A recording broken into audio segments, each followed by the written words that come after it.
We'll slap him at the house. That wasn't even the gangster part. The gangster was sat down and enjoyed the rest of the show.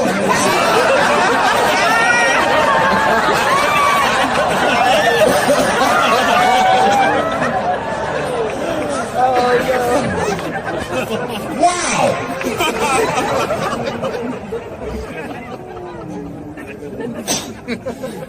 That was a tough one. I done seen a lot of wild shit in my life. Slap Chris. Now, I don't know whose fault that was. I don't know what was going on. Chris is my man, but you know what I mean?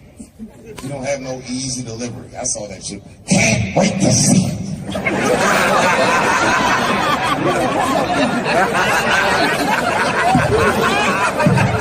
Can't wait to see it. The nigga was laughing at first.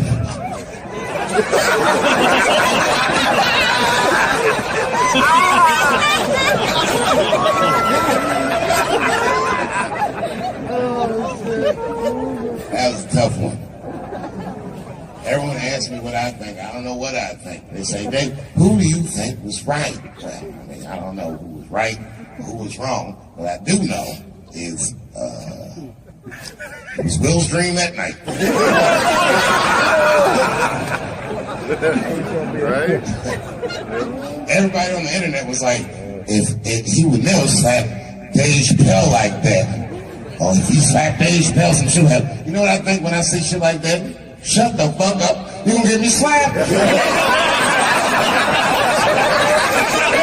He look like he slapped anybody. The fuck was that? Movie star slapping. That slap was wild.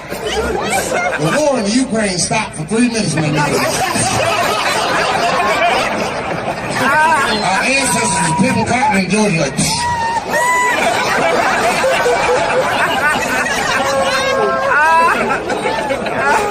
what is that?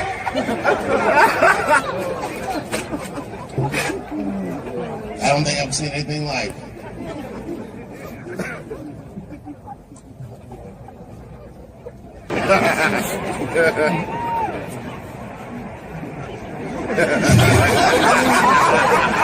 He had an abusive father. He survived that, found rap music, became the first rap artist to ever win a Grammy, and then seamlessly made the transition from rapping to acting with The Fresh Prince of Bel-Air. Bit of a break from the norm, just a little something to break the monotony of all those hardcore jams that we got in the bit. What a fly fucking nigga this was. And then you just stop rapping. And one movie at a time became the biggest movie star this world has ever seen. And you guys say who's right or who's wrong? Who the fuck knows? I can't judge Will Smith or Chris Rock because I see myself in both of those men. I am a lunatic. I am the man that has had enough and will slap the shit out of the next motherfucker that says something that upsets me.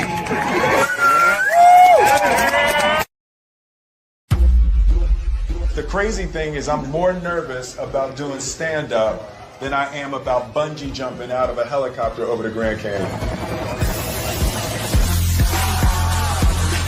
When you do music, you forget your lyrics, the audience knows them. And they catch up and they pick up, they go with it. With your stand-up, if you stutter, you stumble. If there's one moment where your heart jumps, they see it. To be able to stand on a stage with a microphone, no music, no backup dancers, no special effects, no second chances, just you, the microphone, and the crowd, to me is the hardest thing in entertainment. This guy is actually his first time doing stand-up. I feel like he might have a future in it. Make some noise for what's his face. All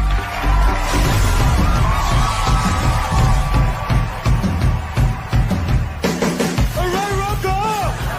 Stand-up is on my bucket list because I've always been terrified of it. I remember this one. It's straight to match like this. Said, what's that? Richard Pryor running down the street. There's nothing in entertainment that is more terrifying to me than standing up in front of an audience with just a microphone, with the anticipation that you will make people laugh. Yet when you connect to people, there's nothing like that. So I'm headed over to see the master. That's the first step of anything, anytime you want to do something new. And there's only one master that I would ever want to learn from in terms of stand-up. That's going to be a segue, right? That'll be like a segue. All right, so shoot, Dylan. This is how the anticipation builds. All right, so we got it over my shoulder, right? Yeah. Maybe drop into slow-mo, maybe some black and white, as we build the anticipation for meeting the master.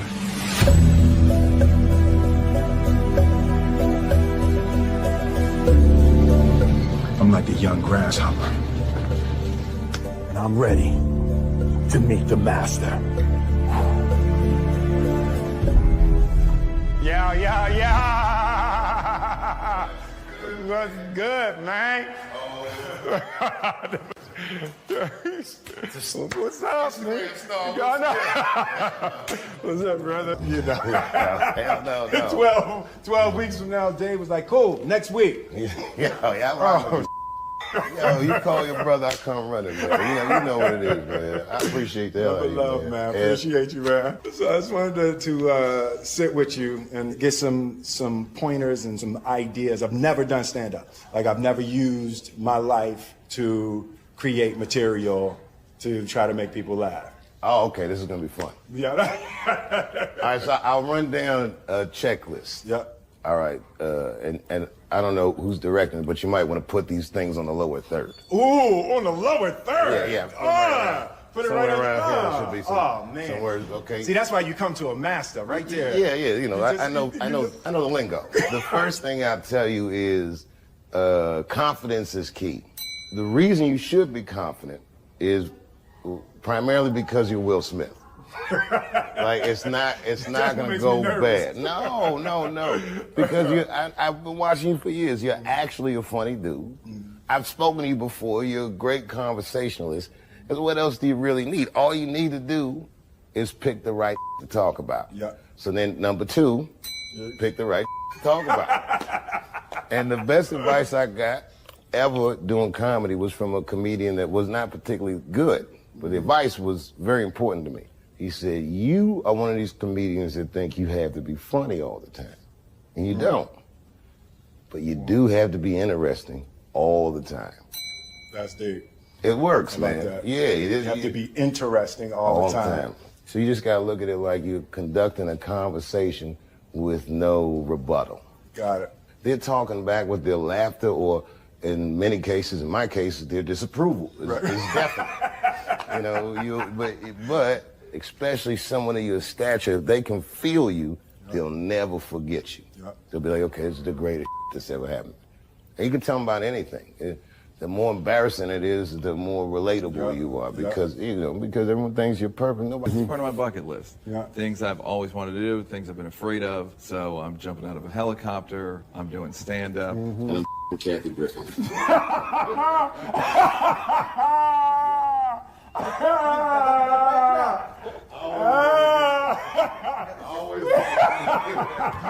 Yeah.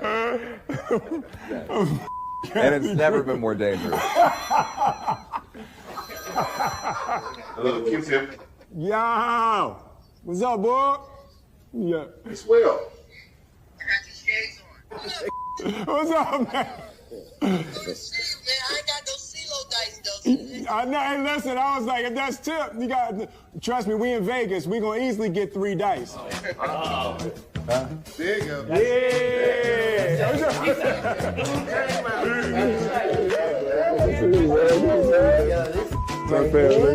It's CeeLo King.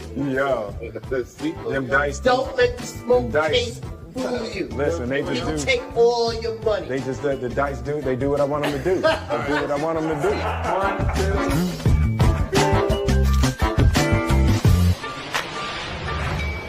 Hold up, boom, get the right angle, bam, bam, ooh, bam, damn, that's hot.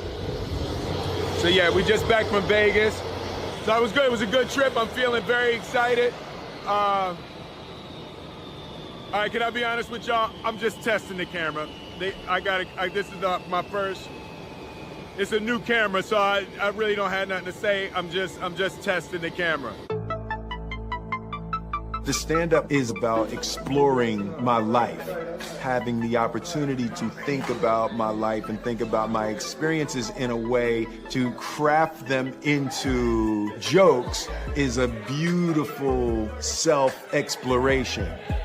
With me being the source of the material, I just need help mining my life and mining my experiences to be able to structure them into a routine. I got a sense of the type of stand-up I'll do. I think I'm a straight storyteller. It's not jokes for me as much as it's stories. As a fan, I kind of wanted him to talk about stuff that I want to know. You know, like how he feels about his family's success and how his family is growing and how they're all superstars.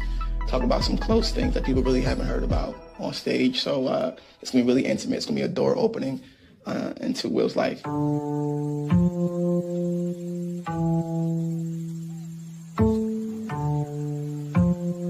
It's my morning walk. I usually take a morning walk out at the house.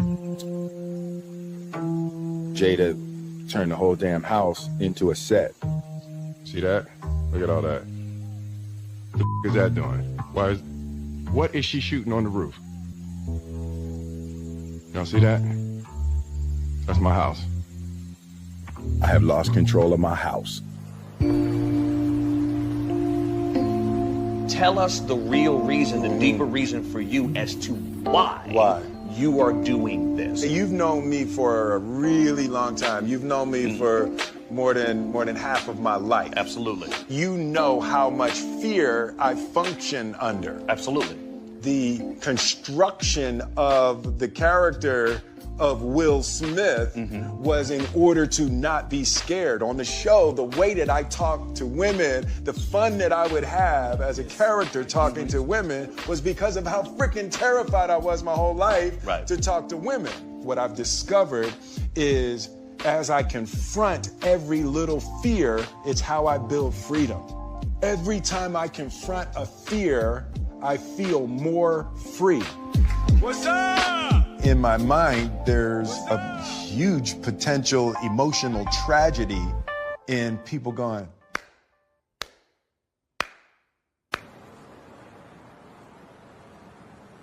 I'm getting nervous. Are you? We're getting close. Yeah, I'm actually getting nervous. I'm going to learn something about myself. One of the things I'm already clear about is I care too much what people think about me. Like there's something I have to earn from people, like addicted to adoration.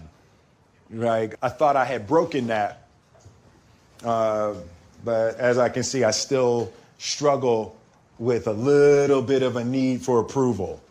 The nerves around being judged are huge for me. It's been a big part of the difficulty in experiencing the joy that I want to experience in this life. And even doing the stand-up, if it sucks, but I'm not going to allow the fear of the disapproval of others to keep me from living the way I want. The good news is fear is good for comedy. Really? Okay. Yes, the best. I need that. One of the best shows I ever seen, a guy that went on was terrified. Love it. All right. Yeah, no, that's good. So I'm lined up for that. Yeah. I'm definitely lined up for that. The other thing is you gotta remember, you're a big star. Yep. If you look anybody directly in the eyes, they might look away. Wow. That's the power of celebrity. And you're a good dude. You don't have to put on any airs. You just, whatever. You know, I mean, being a good dude in comedy, that's rare. Comics are ass to the nicotine. You know the hardest part for acting with me?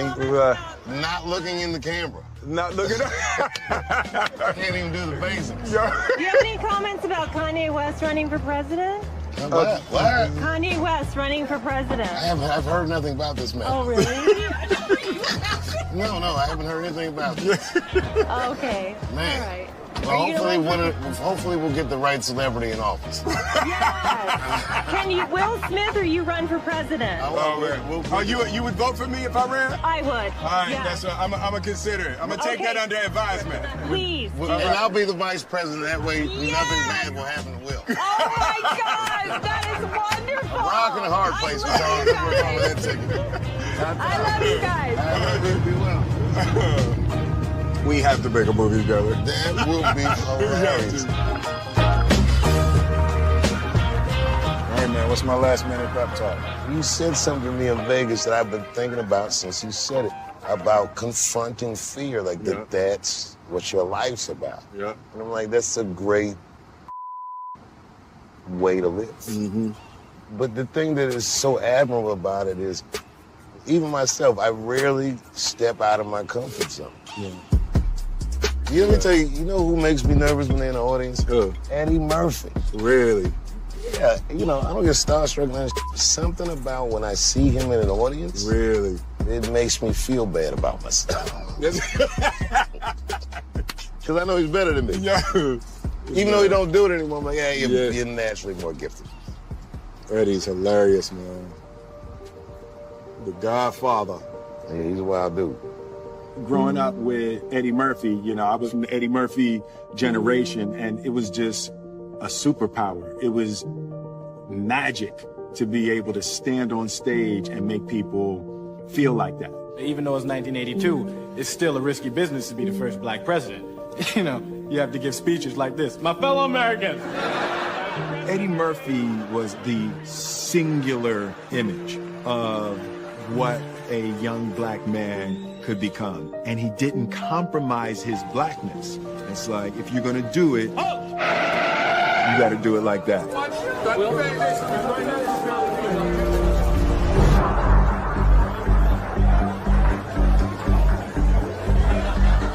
Feel that energy? Feels good in here, doesn't it? Well, don't forget, herpes is in the room. I've definitely used fear to overcome my internal and personal weaknesses. How can I use the negative emotion that I'm experiencing and direct it toward positive outcomes? I want to bring another guy up to the stage. This guy is actually his first time doing stand-up, but I don't know, something about this guy. I feel like he might have a future in it. And every once in a while, as the host, you got to go with your gut. So please give this next gentleman a warm round of applause. Make some noise for what's his face.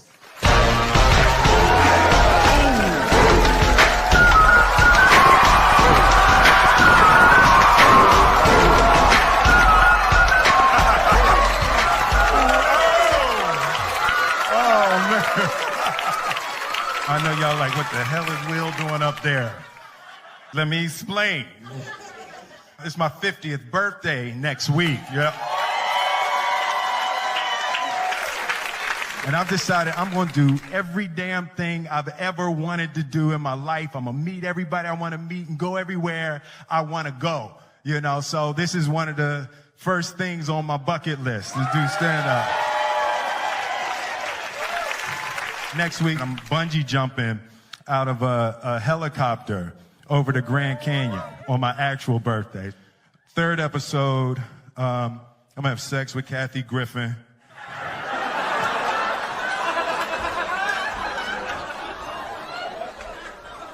Dave made me say that. Dave made me say that. It's really a new time in my life. You know, my kids all grown, my family, they all doing their thing. And, you know, and I've kind of lost control of my house. Like Jada, she's shooting her show, the Red Table Talks. Have y'all seen that? Red Table Talk. Oh, yeah, you saw it, yeah. No, you can enjoy it because she not telling all your business. Yeah, Jada giving it up on Red Table Talk, boy. Sorry, babe. Because my wife, Jada's here. She's right here. I wasn't expecting Jada to be here. I wasn't expecting to have to say it in front of you. Well, you think of the script. I'm not.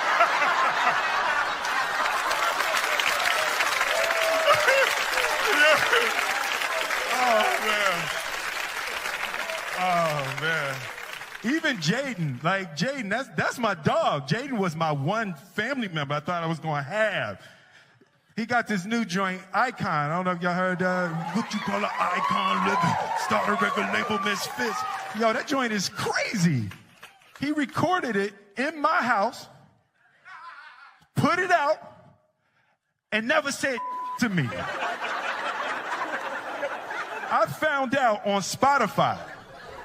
And I'm looking on my playlist, like, new music from Jaden Smith. Like, who the is Jaden Smith?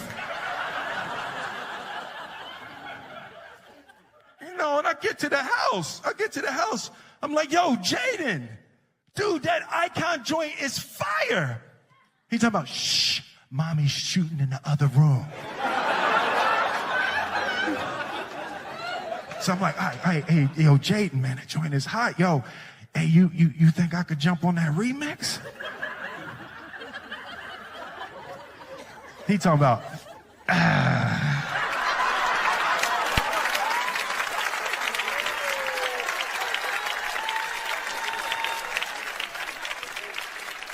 was like, he just looked at me like I'm the second best rapper in my house. So I waited for him to go to sleep. I went in the studio, I jumped on the remix anyway.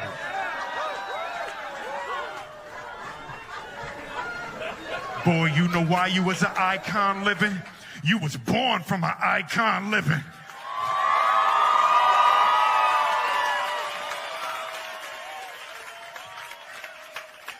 While he was still asleep, I just got all my Grammys and put them all over the house.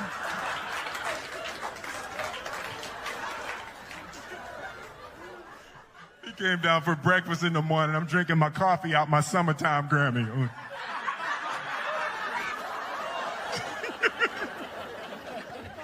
I'm petty. Like, I'm not even going to front. I'm petty. I come from a long line of petty Smiths. My father was petty. I remember when Independence Day came out, and it was like, it had broke all the records and all of that, and global, biggest movie, everything. And my phone rings at 3 o'clock in the morning. He like, hey. I'm like, yo, Dad, what's up? Hey, man, you see these numbers?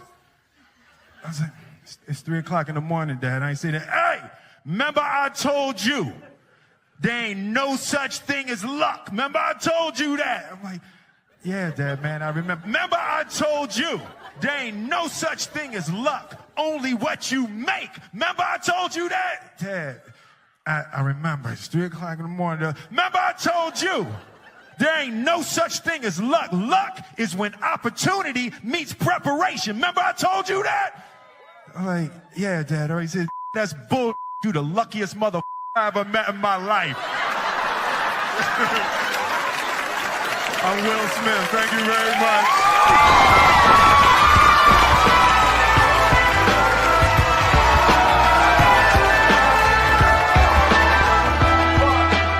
What I've discovered is if you are comfortable, you're not growing, and that's real. As I confront every little fear, it's how I build freedom. Every time I confront a fear, I feel more free. It's what Buddha called sublime detachment. Life is so much fun when you don't give a performance so fun, top of my game, Balan Shalan, the sound of my name rings like the cock of a Glock. Explain my fame easy, I just shock them a lot. I first fake left, move right. All it takes is you to underestimate me, then my ego ignite. When I walk to the stage, it's like a big fight. It's all. You know, This might come as a surprise to many of you. I didn't prepare a speech. But that's not because I didn't care. In fact, it's because I cared so much. If you could imagine sitting down and trying to write something about someone that you feel so much about, the way I feel about John, it's very difficult. I won this prize 2 years ago, and I'm imagining, John, that this is a surreal experience. I imagine you probably didn't even give a till last night. And then last night, you saw all your friends gathering, you saw everyone dressed nice, and you realized he was still alive to see this. It's like getting a preview to your funeral. In our line of work, context is everything. And me and John have a very unlikely friendship. The context of that friendship happened in a comedy club in New York City. John being 10 years my senior. I was 17. The first time I saw Jon Stewart, right before he walked in the door, I heard two waitresses at the club talking about how handsome he was. And then they go, oh my God, there he goes. And I looked over and I said, hey, he's all right. So what happened was at night, I would go to the Comedy Cellar and they'd put me on as the last guy every night. There's 6 billion people in the world. You can't make 6 billion anything without some of them being very up. Open up a bag of potato chips. What are there, 40 in there? At least 5 of them are burnt and bent over. And it's the slot that they give someone that for some reason they think, let's just see what happens to this guy. The thing I remember, being 17 in an adult world trying to make something of myself, is how kind he was. People like John made me feel safer. He's a friendly guy. Now, the early part of any comedian's career is embarrassing in hindsight because so many of us imitate our influences or try on different personalities to see what works. But John he's been the same since the very first time I met him. Nice and present. In 1999, he got The Daily Show. That show languished for 3 years before he got it. No disrespect to Craig Kilburn, but you know what I mean? Yuck.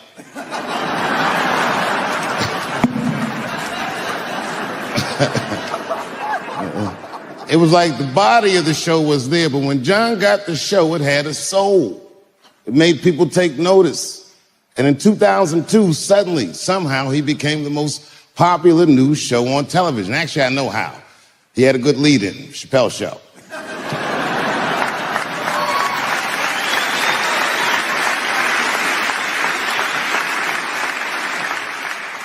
In that context, it was post 9/11.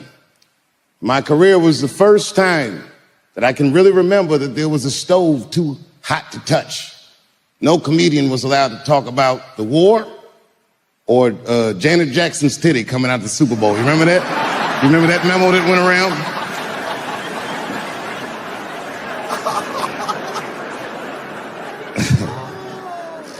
As we've all learned in our lives, wartime is crazy in America. They do what Noam Chomsky called manufacture consent, and the news was off the chain. And John was the only voice that helped people decipher that madness.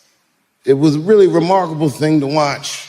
We told you that it wasn't going to go so well.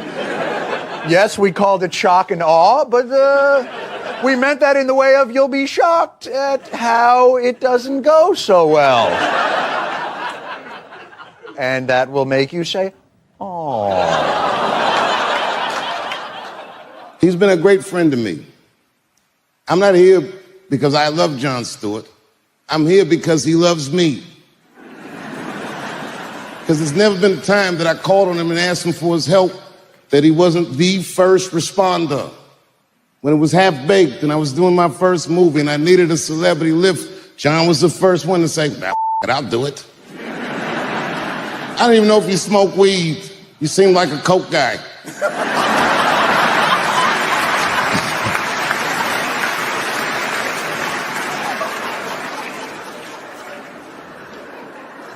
The city close to where I live, Dayton, Ohio, had a terrible mass shooting. 9 people were killed, and I called my friends, and they all pulled up. But John, you were the first one that said, oh, I'll be there.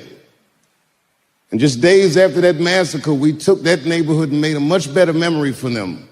They saw love and support from voices that they trust. When we were on Comedy Central, I picked the brand of irreverence. I said, I'll touch everything they say I can't touch. But John's voice became one that was synonymous with trust. And he left right before the Trump administration, the most cynical time in American politics.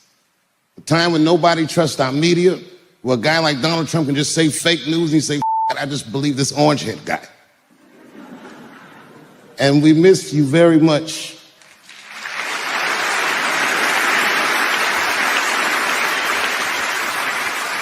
During the pandemic, when my town was dying and I needed to help raise money to get the economy of the town straight, John was the first responder.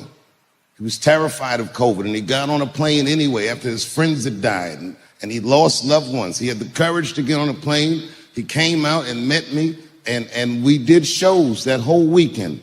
And every comic who came out there had been off for at least 100 nights.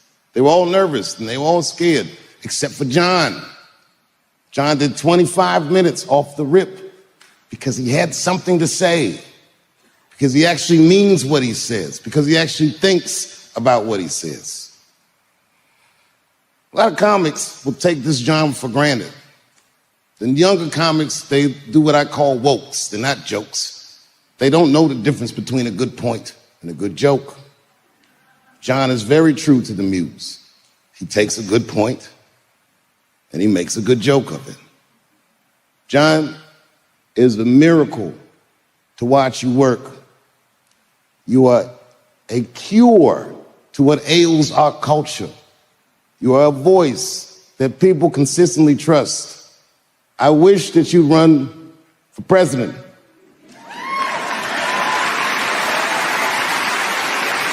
But I imagine that would be hard for a Coke guy to do.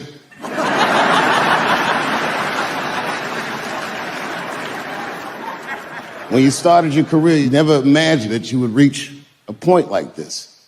And the Mark Twain Prize might feel like a finish line or an end to a movie. It is not. It is a starter gun. You were still young. You were still strong. You were still funny. And I do not have the words to say in front of these people how much I love you and how much I respect you. But just know, whenever you call on me, I will come, because you have been one of the greatest friends that I've made in 35 years. Congratulations. I'm honored that you got this award.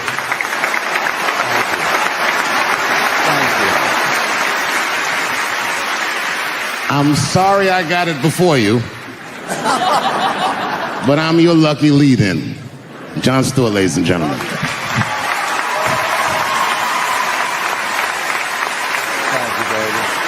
I can't thank you enough. I love you, my man. Thank you. I love you too. Every cent of that $12,000 ticket done it. That's fantastic. Well, it's a pleasure to be here at the Illuminati bake sale or wherever this thing is that I'm at. I gotta tell you, I was nervous. Hey, how you doing? You know, it's funny when you see a black person in a room like that, and you're like, oh, she owns BET.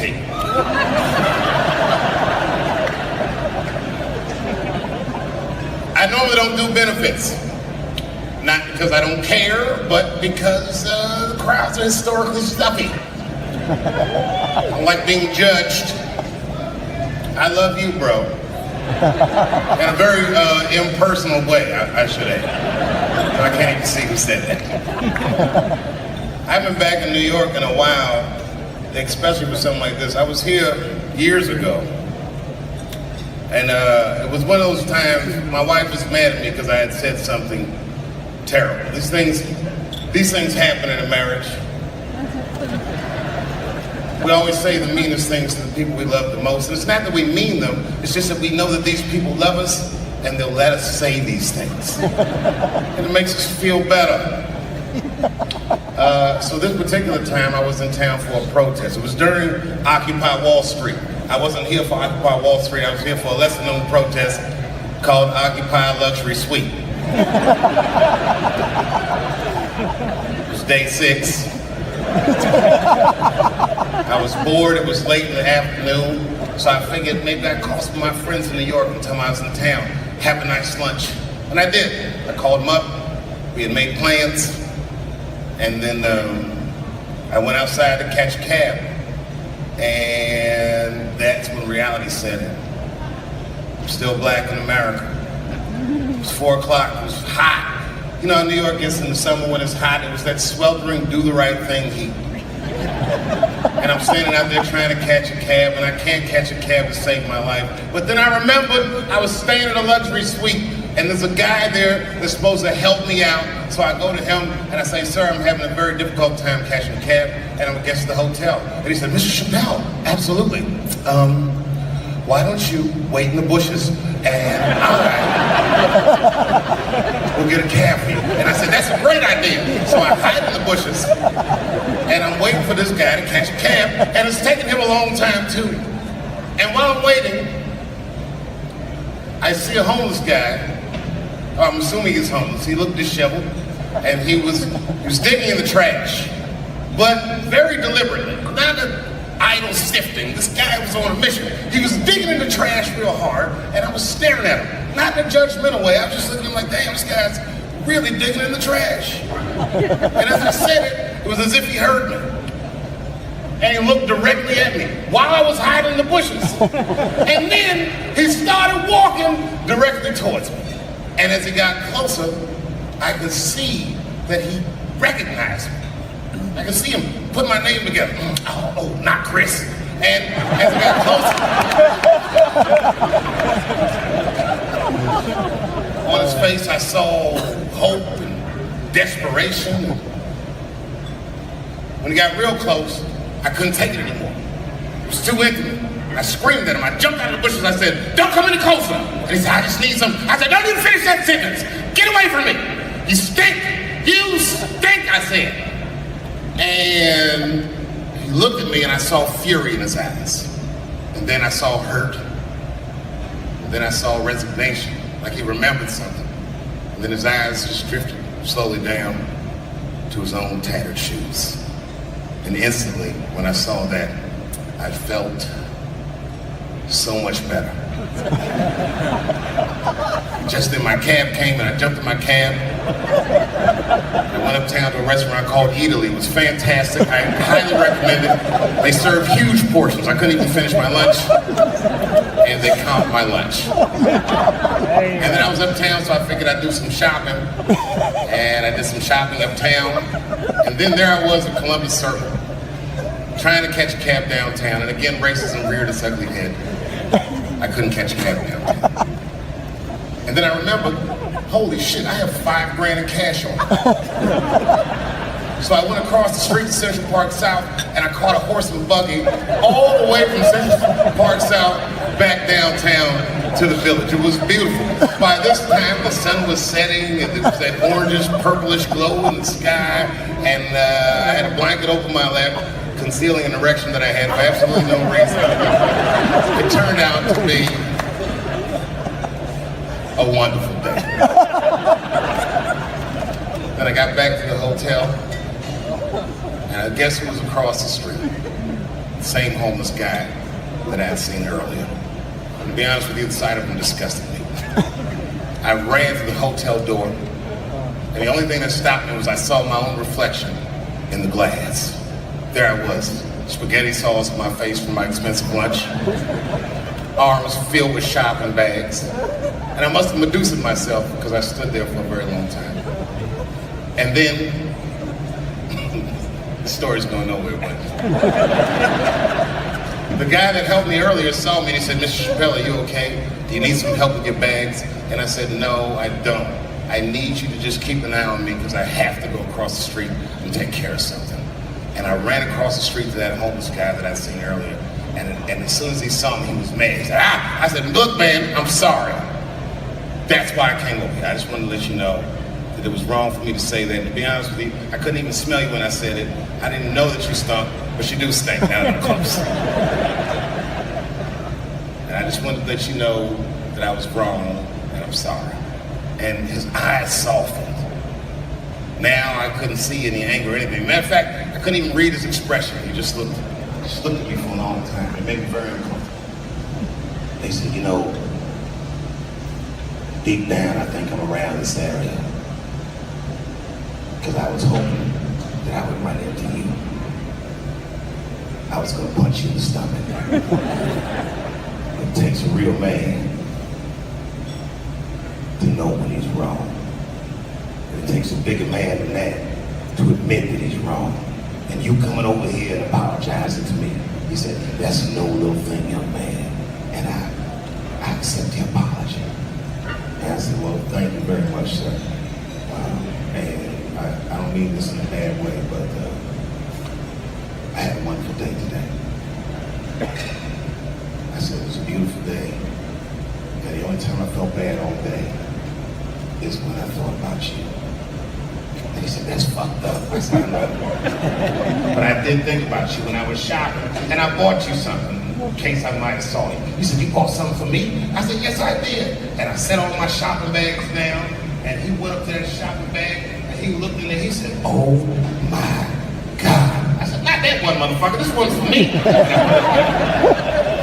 And I handed him a Macy's bag. He said, oh my God, is this for me? I said, it's for you, go ahead, look. He said, this is a brand new lime green velour Sean John sweatsuit. I said, yeah, same shit Puffy wears. And he said, man, thanks, young man. And he started to put it on right there on the street. I said, wait a minute, that's not all. Look in the pocket. They looked in the pocket, and he was like, is this a, I said, that's right. A marijuana cigarette? I said, yes, that's right. He said, I have not smoked marijuana since Vietnam without smoking, if you smoke it with me. I said, well, I hadn't planned on putting my lips on the same joint as you. Sure, why not? I'll light it first. And I lit the joint. We literally sat there on the dumpster right there in Soho. Smoked weed. Me and this homeless dude. He had on that lime green sweatsuit. Kind of looked like Oscar the Grouch, as the son was saying. I know you guys are mad right now, but the point is this. We are all incredibly privileged people. And you know, I was the first guy on television to ever say, give Donald Trump a chance. I know, I fucked up. I shouldn't have said that. Huge mistake on my part.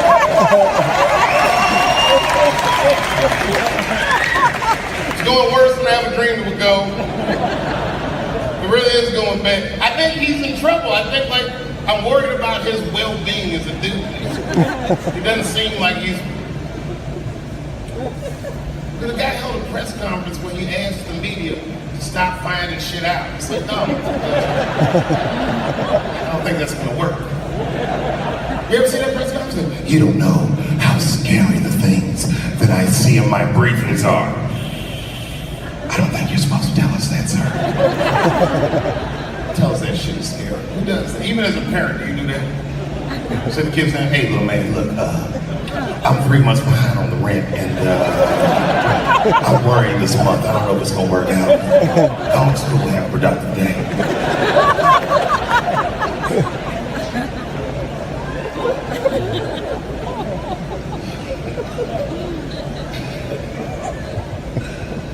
I don't know. Maybe it'll last a few more months. Every day when you wake up, you never know what he's gonna be next. Donald Trump. He's exciting like you thought a black president would have been. He's action-packed in a way we've never dreamed the president would be action-packed. That's great. It is a great mission. Donald Trump said we should not let any Muslims into the United States until we can figure out what's going on. And I think that's way out of step with the way people feel in America. Am I wrong on that, or was it me? I think you guys are not a good gauge of how people actually feel though. You're largely rich white New Yorkers. You didn't even know he was going to win in the first place. I'm the Jane Goodall of white people. I live amongst poor whites. I study them. And I have no problem with any white person, but the poor whites are my least favorite. A lot of trouble from them. But I knew he was going to win. And I just felt like he was out of step. Like, I feel like most Americans believe that we respect each other's beliefs, whether we share those beliefs or not. I know I feel like that. Even out there in Ohio, it's like that. I respect everybody's beliefs, except for whatever Amish people believe. I can't stand seeing them.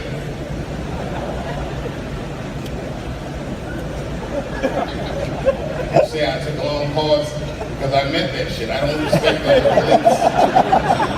I was driving down the street and I stopped my Porsche whenever I see them horse buggies. All the Amish people know me, not from television, just because I stop every time I see them. Ezekiel. He says, get away from me, E. Ezekiel, come on, bro. Are you sure? You sure God doesn't want you to have any of this technology? He said, you tried to tempt me like the devil. Devil! I'm trying to put you onto the game. I just went 30 miles in 25 minutes. It's a big world, Ezekiel. You don't even know what the weather's going to be tomorrow, do you? You don't even know there's a valuable Pokemon on your shoulder.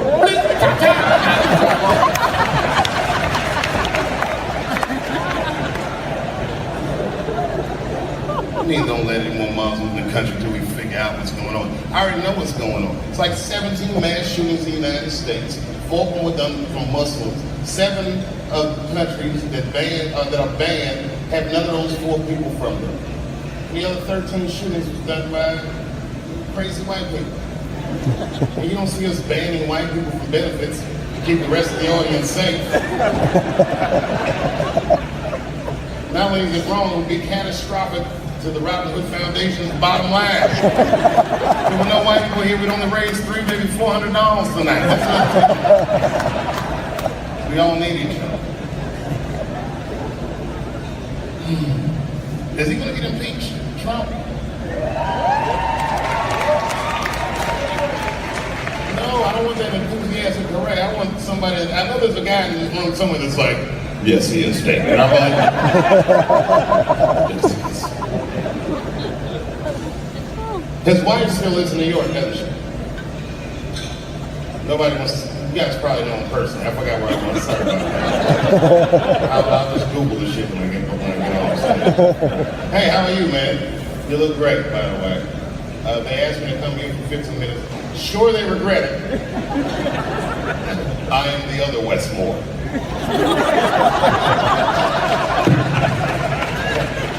I read that. The other Westmore. I know Westmore's in here somewhere. Congratulations, West. Every time I see you, I'm impressed beyond my wildest dreams. Never met West personally, but I'm definitely impressed. You know, because I know West. Is that you? Hey, man, it's very good to meet you. Okay. Before I did Killing Them Softly, when I was 22, HBO gave me the biggest opportunity of my life at that time. They gave me a half-hour special, but this shit was not like a special, you know what I mean? It was like, it was generic. It didn't even have a title. It was just Dave Chappelle. And I shot it in San Francisco at a place called Broadway Studios, which is on the 2nd floor of a building. And beneath Broadway Studios is a nightclub. And the special was only supposed to be 30 minutes. And I got ready, I practiced, I did all the shit I was supposed to do. And the night that I taped, 20 minutes into my 30-minute set, I'll never forget this, music started blasting from the nightclub underneath. You could hear it real loud, and it fucked my whole show up, and I was devastated. I was a young man. I really believed in what I was doing, and I thought that my dream had been killed. So when I got off stage, I ran down the steps to the alley behind Broadway Studios and where the control trucks are parked, and I kicked that motherfucking door open, and I started yelling at all the producers. I was nobody in show business, just a guy that believed in us. I said, man, you fucked everything up. That fucking music, what the fuck were you thinking? And there was a guy who was a big-time producer, I ain't saying no names, and he stood up, and he said, hey, kid, sit the fuck down. He said, we didn't ruin anything. He said, we made a deal. with that nightclub did not play music, and they didn't honor the deal. And I said, who didn't honor the deal? And he pointed to a guy. I'll never forget it. It was an old white man sitting in the Ford Taurus by himself. And he said, that guy right there. And I didn't waste no time or ask no questions. I went to that Ford Taurus and I beat on that window and I said, open the door, motherfucker, I want to talk to you. And that old man looked at me for 1 second and wisely drove the fuck off. And left me in the alley cussing at anybody who would listen. And 2 minutes later, literally 120 seconds later, couldn't have been any more than that, the doors of the kitchen in the alley of that nightclub underneath Broadway Studios flung open. And that old man was standing there, that same old man with reinforcements. He had 2 big goons with him, and he looked at me, and he was calm as a cucumber. He said, you, come here. I want to talk to you. I didn't know anything about the streets at this age. But I found out later in my life that these men were Russian mobsters. And I don't know what you guys know about the Russian mob, but these are the niggas that killed Denzel in Training Day.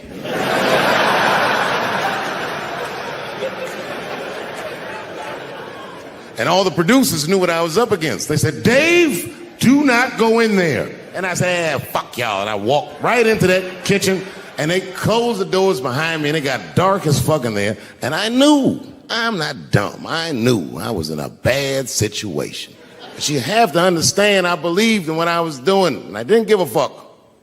Just kept cussing at these motherfuckers, telling them how they ruined my life. And that old man couldn't believe that I was talking all this shit. And as soon as I took a breath, he stopped me gently. He said, hey, kid, listen. Your friends lied to you. He said, we made a deal, but your friends never paid me.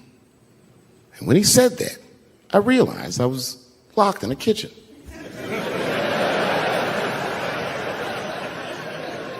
I realized he was telling the truth, which would make me wrong. And the very moment that I realized I was wrong, for the first time, I was afraid. You see, it's a funny thing if you believe you're absolutely right. You can get drunk off the feeling of how right you are. That's why gay people are so mean.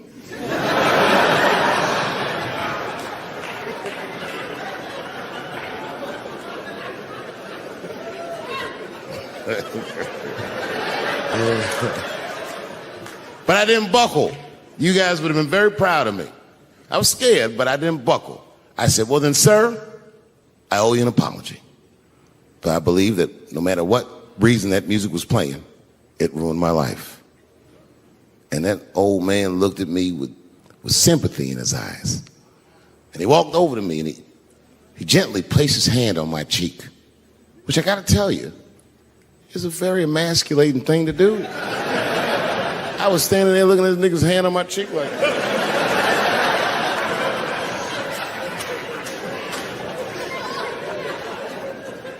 And he said, you are a real man.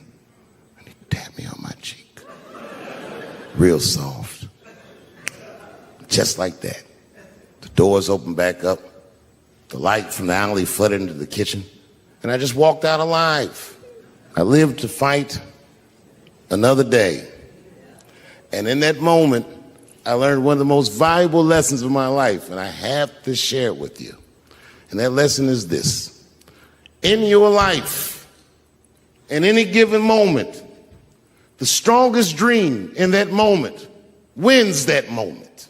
I am a very powerful dreamer. Yeah, I'm not lying.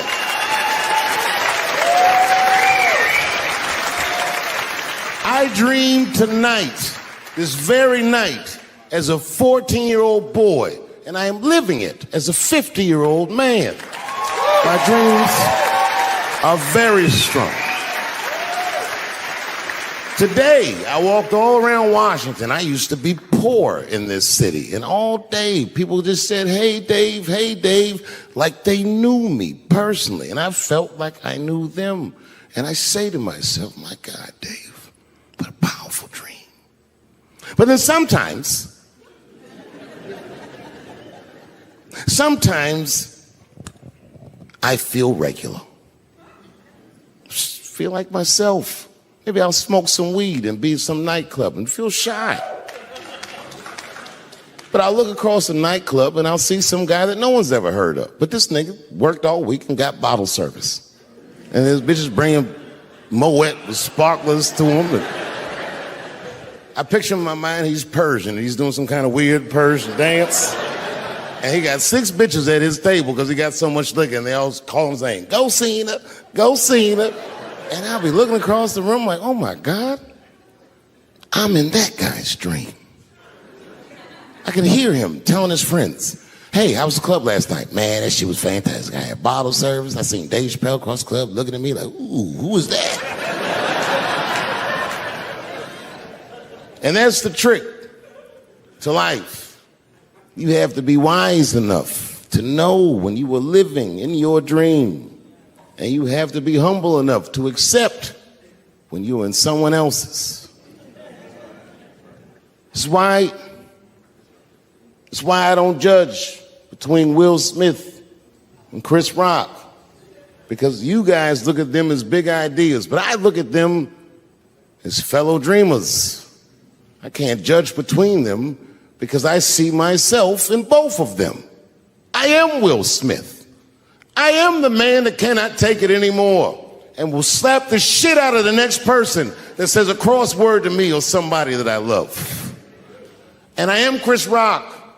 I am the man that can get slapped in front of the whole world and keep my composure so I don't fuck anything up. That is what men do. Men make boundaries. Men enforce boundaries, and men test boundaries. And no man tests more boundaries than a trans man.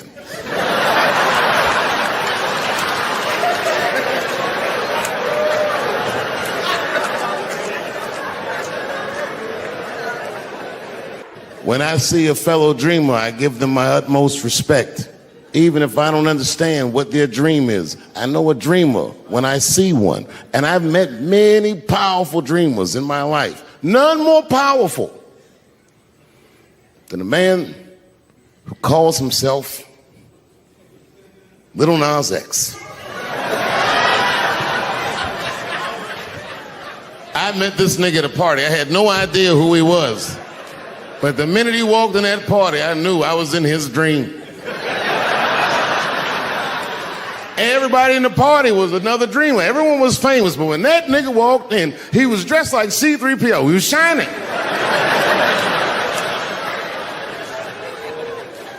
And everyone was like, oh my God, there he is. That's Lil Nas X. I didn't know who he was. And for some reason, out of all them dreamers, he walked right up to me. And he said, "I tried to get you in my video." I didn't know what the fuck he was talking about. I said, "What?" I said, "What? What video?" And he just looked at me like, "You know what video," and walked away. And I watched him walk away. I said, man, this nigga's having a very powerful dream.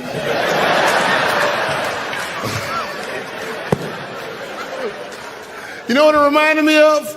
It reminded me of when we was in grade school. Remember in grade school, the teacher would ask everybody what they want to be? Timmy, what do you want to be when you grow up? And Timmy acted like he had an idea. He'd stand up, he'd say, "I want to be a fireman." And the teacher would say, "Timmy, that is a beautiful dream." But Timmy didn't mean it. Timmy said he wanted to be a fireman because deep down, Timmy's attracted to fire.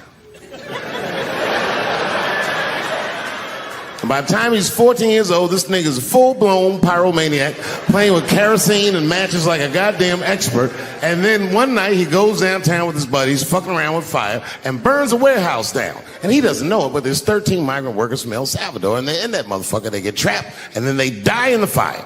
Isn't that a tragedy? It was an accident. He's only 14 years old, but he's black. So they try him as an adult. And Timmy ends up spending the rest of his life in jail. Dream deferred.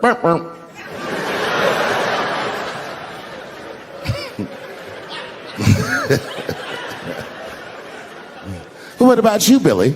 Billy, what do you want to be when you grow up? And Billy stands up and he says, I want to be president of the United States. And the teacher says, oh my God, Billy, that is a wonderful dream. And Billy means that shit. Billy does everything right. That motherfucker gets his grades up. He joins student government. He even does extracurricular activities like show choir just to make his resume look good. He's on track to be president, but junior year he wipes. When he's 16, he gets his girlfriend pregnant and has to drop out of high school to make ends meet. But lucky for him, the local Walmart's hiring. By the time he's 20 years old, this motherfucker makes assistant manager at Walmart. He's the youngest one in the district. He says, oh my God, if I can keep this up for 4 more years, I could be a manager. And if I can keep this up for 6 more years after that, I could even be a regional manager and have as many as 3 Walmarts under my control. And he's a big picture guy. He sees where this path is going, so he kills himself.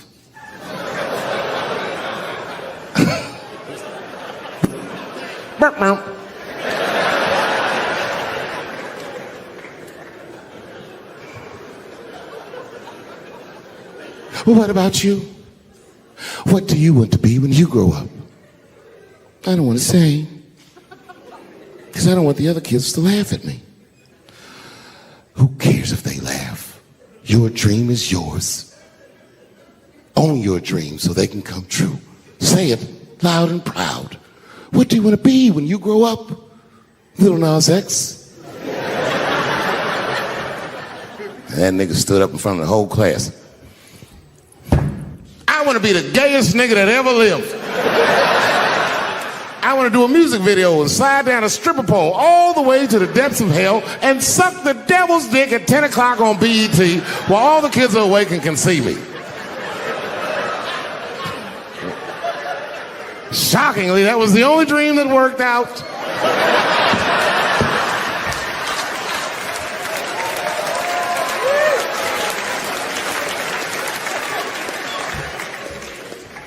That's why I'm here tonight in the city where I built the dreams that I live. Because I wanted to tell you all that they came true. And I wanted to thank you all for making the man that I am today.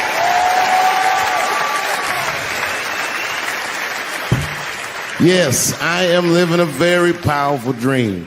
Every time I come to this city and I stand in front of you, I realize that, my God, man, this is not my dream at all. It's yours. And I am honored to be in it. Thank you very much, Washington, D.C. I'll see you next time. Hello, xin chào tất cả mọi người. Chào mọi người đã quay trở lại với video của em Nan ngày hôm nay nhé. Chào mọi người nhé. Đây là hôm nay em Nan sẽ giới thiệu cho mọi người. Đó là một cái em ví đựng tiền. Một ví cầm tay, ví đựng tiền, một cái gọi là trang sức, gọi là cái đồ trang sức của chúng ta, thời trang, một cái đồ dạng thời trang hoặc là một cái ví để chúng ta đựng tiền. Thì cái ví này của em Nam là sử dụng đựng giấy tờ và đựng tiền nhé. Đây ạ. Thì bên trong của em nó thì hiện tại em đang sử dụng đựng tiền để trả lại cho khách hàng ngày của em. Đây, mọi người thấy là đây là ví đựng tiền nhé. Đấy, tuy rằng không có nhiều nhưng mà cái em ví này đã theo em được 3 năm rồi đấy. Nó cũng hỏng hết rồi mọi người ạ. Đấy, như hôm nay chúng em sẽ review cái này nhé. Cái này thì là nếu mà nói mà em nói theo em được bao nhiêu lâu thì đó là em nói đã theo em được khoảng 10 năm nay rồi, nhưng mà chính thức vào sử dụng thì chỉ được 3 năm nay thôi. Còn trước đó thì em toàn cất một chỗ thôi, em chả dùng gì đến em ví này cả. Đấy, nên là ít khi sử dụng thì cái khóa bên trong mà nó cũng đang có hiện tượng hỏng rồi đấy mọi người ạ. Đấy, thì cái em ví này là được chồng em tặng. Cái sản phẩm này là được chồng em tặng ở lúc mới quen nhau sinh nhật từ năm 2014. Và sau lần sinh nhật đó tặng quà thì em không còn được món quà nào nữa. Đấy, mà sau cái buổi nhận quà hôm đấy thì em không được quà nào nữa, nhưng mà em vẫn rất trân trọng em ví này. Vì là món quà của chồng em. Mặc dù 10 năm nay rồi mọi người cũng không sử dụng cái em ví này nữa, nhưng mà Đối với em thì nó là một món quà, nên là em vẫn giữ gìn, em vẫn giữ lại. Chất da của nó thì rất là đẹp, 10 năm rồi nhưng chưa hề bị lỗ, bị vỡ này, xịn đét luôn này. Đấy. Một em ý nó bị bung hết rồi mọi người ạ. Đây, mọi người có thể thấy là em này nó bị bung hết rồi. Em bảo là dán keo vào nhưng mà thôi em chả dán nữa, kệ nó, mình vẫn sử dụng được nên là thôi, sợ dán vào nó lại hỏng nên là em vẫn dùng. Thì hôm nay thì em sẽ review cái em ví đựng tiền này nhá mọi người nhé. Yếu tố phong thủy, vì mình sẽ nói đến những cái yếu tố phong thủy của ví đựng tiền này nhé mọi người nhá. Yếu tố phong thủy của ví đựng tiền là điều vô cùng quan trọng, ảnh hưởng trực tiếp đến tài vận của chủ nhân. Nếu bạn đang sử dụng ví một cách tự do, chỉ coi chúng như một phụ kiện thời trang hoặc một công cụ bảo quản tiền thì hãy dừng lại ngay nhé. Hãy chú ý tới yếu tố phong thủy để thu hút tài lộc, đón chào những điều may mắn. Ở những cái buổi review của em ngày hôm nay, để chúng ta hiểu rõ hơn thì ví đựng tiền sẽ có những cái phong thủy như thế nào để tạo nên cho chúng ta hút thật nhiều tài lộc nha. Chọn ví phong thủy hợp tài lộc. Ví không chỉ là một vật đựng tài sản đơn thuần, đấy, cũng không chỉ là một vật phụ kiện thời trang, mà trong phong thủy có chứa trong phong thủy ví có chứa và thu hút năng lượng. Năng lượng có thể tác động tốt hoặc có thể tác động xấu tùy thuộc vào mệnh của chủ nhân và loại ví mà người đó chọn. Ví dụ như vì thế phong thủy của ví đựng tiền bạn cần quan tâm nếu có ý định mua ví nhé. Vậy những yếu tố phong thủy nào quyết định nên tài vận của một chiếc ví? Màu sắc và cả thiết kế, hình thức và là điều quan trọng. Đấy. Khi chúng ta mua ví thì chúng ta phải nhớ nghĩ đến phong thủy của em nó nhé. Màu sắc, thứ nhất là chúng ta phải tìm hiểu đến màu sắc. Không phải tự nhiên mà khi đi mua ví nhiều người lại nghĩ đặt tiêu chí là màu sắc lên hàng đầu. Cũng như những món đồ trang sức hay phụ kiện thì màu sắc của những chiếc ví da cũng ảnh hưởng tới tài vận của chủ nhân. Vì thế thì nên chọn những loại ví phù hợp với mệnh của mình. Lưu ý là lưu ý này đặc biệt quan trọng đối với những người làm kinh doanh đấy. Theo quy luật của ngũ hành phong thủy thì mỗi màu sắc sẽ mang lại một nguồn năng lượng, ý nghĩa khác nhau. Vì thế chọn màu sắc nào là màu sắc cũng chính là lựa chọn điều bạn mong muốn. Ý nghĩa đặc biệt của đối với công việc tiền tài của bạn. Cụ thể màu sắc với những chiếc ví ý nghĩa đem lại là màu đen. Thì đen là màu sắc được xem cho sự khởi nguồn của những màu sắc cơ bản, được sử dụng phổ biến nhất. Trong màu đen có sự hội tụ của hai yếu tố là ổn định và thăng tiến, giàu có, thịnh vượng. Vậy nên bạn muốn tìm kiếm một cơ hội nào cao hơn trong công việc thì những chiếc ví màu đen hoàn toàn phù hợp với bạn. Đấy, tuy nhiên thì bạn cần xem xét lại xem màu đen có hợp với bảo mệnh của bạn hay không. Trong trường hợp xấu, xung khắc thì bạn không nên tích lũy, không tăng tiến và có thể mang lại những điểm xấu, rủi ro cho bản thân mình. Màu nâu, đấy, những chiếc ví màu nâu thì được rất nhiều người sử dụng. Màu sắc giúp cho chủ sở hữu có sở hữu chi tiết, có kế hoạch, đấy, không tiêu tiền một cách phung phí, biết dùng tiền vào đúng mục đích để mang lại những cái nguồn thu lớn hơn và tiết kiệm. Đấy, tích lũy mang nhiều hơn, tích lũy được nhiều hơn. Vì thế nếu bạn mệnh phù hợp với màu nâu và bạn có là một người có chút phóng khoáng, dễ tiêu xài, phung phí thì một chiếc ví màu nâu sẽ vô cùng hợp với bạn luôn nhé. Màu đỏ, đây chính là màu đỏ em đang dùng đây nhé. Nếu bạn đang tìm kiếm một sự may mắn, lựa chọn một nửa kia của cuộc đời mình hoặc là muốn có một mối quan hệ tốt hơn trong công việc thì chiếc ví màu đỏ có thể giúp bạn thực hiện điều đó. Màu đỏ mang lại may mắn, tình yêu trong các mối quan hệ. Màu đỏ giúp chúng ta trở nên tốt đẹp hơn. Đấy. Màu xanh này, màu xanh là một màu tượng trưng cho sự phát triển và thăng tiến, đi lên. Thì do đó thì màu sắc còn đặc biệt thích hợp với doanh nhân, những người muốn tìm cho mình một cơ hội mới thì chúng ta có thể lựa chọn màu xanh. Màu vàng, màu này thì mang ý nghĩa to lớn, giúp cầu tài, mang đến sự giàu có và tiền tài. Theo phong thủy thì màu vàng có thể giúp kiểm soát dòng chảy của tiền tài. Vì thế nếu bạn đang tìm kiếm một sự thịnh vượng thì đây chính là màu sắc của chiếc ví dành cho bạn. Mỗi màu sắc sẽ luôn đem lại cho mình một ý nghĩa khác nhau.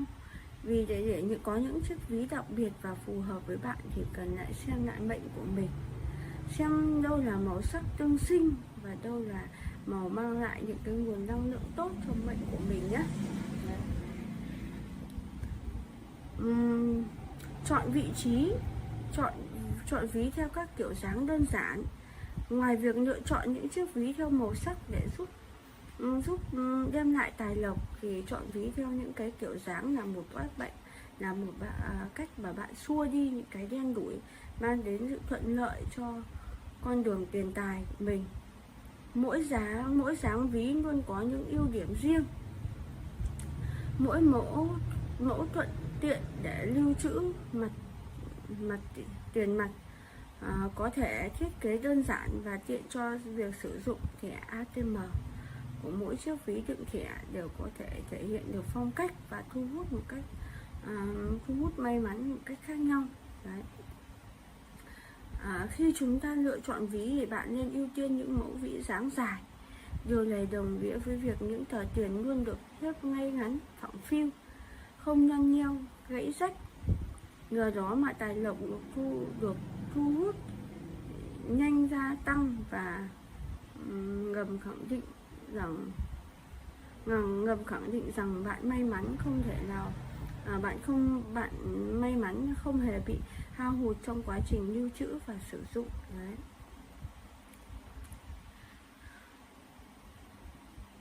Lúc mua một chiếc ví về thì chúng ta có thể kích hoạt những cái điều may mắn này. Đối với tiền xu, nếu như bạn có tiền xu, hãy dùng dây chỉ hoặc dây duy băng màu đỏ sâu qua 3 đồng tiền xu cổ đó rồi đặt vào ngân ví cùng với tiền mặt. May mắn sẽ nhanh kéo đến với bạn. Đối với tiền giấy, nhiều người cho rằng đồng đô la Mỹ sẽ mang tới sự may mắn và hút tiền tài, thì bạn sẽ sở hữu chúng và cho chúng vào trong ví và đặt tờ 2 đô với vào thì chúng ta sẽ trở nên giàu có hơn. Đấy là cái quan niệm về chiếc ví của mình nhé. Bye bye và hẹn mọi người những video sau.